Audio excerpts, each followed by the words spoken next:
கிராமத்து பாரம்பரியம் நேயர்கள் அனைவருக்கும் அன்பான வணக்கம். இப்போ திருவாரூரில் இருக்கக்கூடிய கமலாலய குளம் அதனுடைய சிறப்பை பற்றி தான் நம்ம பார்க்க போகிறோம். அந்த வீடியோக்குள்ளே போகிறதுக்கு முன்னாடி என்னோடய வீடியோவை இதுவரைக்கும் நீங்கள் சப்ஸ்கிரைப் பண்ணலை அப்படின்னா சப்ஸ்கிரைப் பண்ணிக்கோங்க. அப்போ தான் நான் போடுற ஒரு வீடியோவும் உங்களுக்கு தொடர்ந்து வந்துக்கிட்டே இருக்கும்.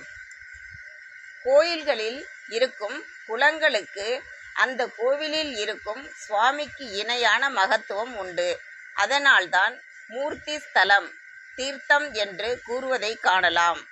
அவ்வாறு சிறப்பு வாய்ந்த குளங்களாக சிதம்பரம், திருவண்ணாமலை, திருச்சி, திருத்தணி, திருக்கோஷ்டியூர், திருப்பதி போன்ற இடங்களில் இருப்பது போன்று திருவாரூரில் உள்ள குளமும் சிறப்பு பெற்றதாக உள்ளது. அதை அடுத்து அதன் மகத்துவம் குறித்து அறிந்திடுவோம்.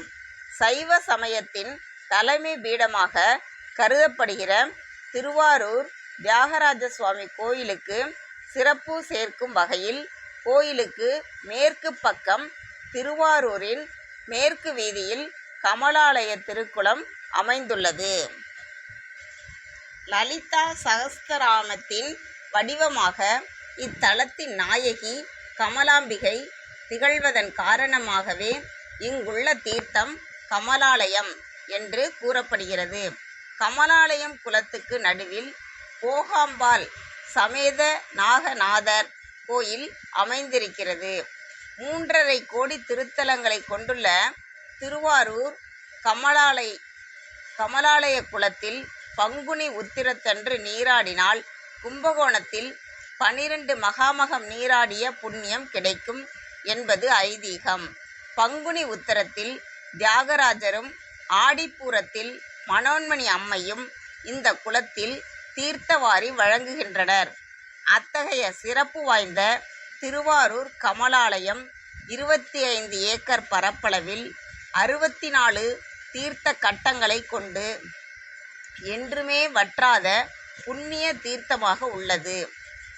1000 அடி நீளம் 700 அடி அகலம் கொண்ட கமலாலய குளத்திற்கு காவேரி ஆற்றில் வரும் நீர் தானாக குளத்தில் நிரம்பும் வண்ணம் அமைக்கப்பட்டுள்ளது. கமலாலய மாஹத்மியம் என்னும் நூல் இதன் சிறப்பை பலவாறாக கூறுகிறது. முசுகுந்த சக்கரவர்த்திக்காக பூலோகம் வந்த தியாக விடங்கரை தரிசிக்கும் ஆவலில் அன்னை பார்வதியும் திருவாரூருக்கு வருகை புரிந்தாள். அப்போது இந்த குளத்தை உருவாக்கி குளக்கரையில் பர்ணசாலை அமைத்து வழிபட்டாள் என்று ஸ்தல புராணம் கூறுகிறது. கமலாம்பிகை என்ற திருநாமத்தில் அன்னை இங்கு எழுந்தருளியதாலும் திருக்குளமே கோயிலாகவும் திகழ்வதால் கமலாலயம் என்று பெயர் வந்ததாக கூறுகின்றனர். காசியில் உள்ள கங்கையை விட மேலான புண்ணியத்தை கொடுக்கக்கூடிய தீர்த்த குளமாக இந்த குளம் இருப்பதன் காரணமாக அனைத்து அமாவாசை நாட்களிலும் முன்னோர்களுக்கு தர்ப்பணம் கொடுத்து வழிபடுவது சிறப்புக்குரியதாக உள்ளது. காசியில் உள்ள கங்கை தீர்த்தத்தில் 63 தீர்த்த கட்டங்களே உள்ளன. ஆனால் திருவாரூர் கமலாலயத்தில் 64 தீர்த்த கட்டங்கள் உள்ளன. இந்த தீர்த்தத்தில் வாழ்வில் ஒரு முறை நீராடியவர்கள் வேறு எந்த இடத்தில் இறந்தாலும் அவருக்கு கைலாயம் நிச்சயம் உண்டு.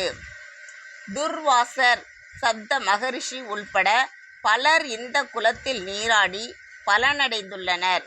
சங்கீத மும்மூர்த்திகளான தியாகராஜர், முத்துசாமி தீட்சிதர், சியாமா சாஸ்திரிகள் இந்த குளத்தில் கரைகளில் பாடிய கீர்த்தனைகள் அற்புதமானவை. நமிநந்தியடிகள் கோவிலில் உள்ள அறநெறியப்பர் சந்நிதியில் நீரால் விளக்கேற்றுவதற்காக கமலாலய குளத்தின் நீரையே பயன்படுத்தினர் என்பது குறிப்பிடத்தக்கது. பிறவியிலேயே பார்வையற்ற தண்டியடிகள் கமலாலய குளத்தை தூர்வாரி திருத்தொண்டு செய்யும்போது இறை அருளால் கண் பார்வை பெற்றார். சிவபெருமான் கொடுத்த 12,000 தங்க காசுகளை கள்வர்களுக்காக பயந்து விருத்தாச்சலம் மணிமுத்தாற்றில் விற்ற சுந்தரர் திருவாரூரில் கமலாலய குளத்திலிருந்து அந்த தங்க காசுகளை எடுத்ததாக பெரிய புராணம் கூறுகிறது. அவ்வாறு குளத்தில் எடுத்த தங்கத்தின் தரத்தை மாற்றுரைத்து சொன்ன விநாயகரும் கமலாலய குளத்தின் வடகிழக்கு மூலையில் மாற்றுரைத்த விநாயகரை அருள் புரிகிறார். திருவாரூரில் உள்ள கமலாலய குளத்திற்கு அந்த பெயர் எதனால் வந்தது என்பதை இந்த வரலாறு உணர்த்துகிறது. கிராமத்து பாரம்பரியம் நேயர்கள் அனைவருக்கும் நன்றி, வணக்கம்.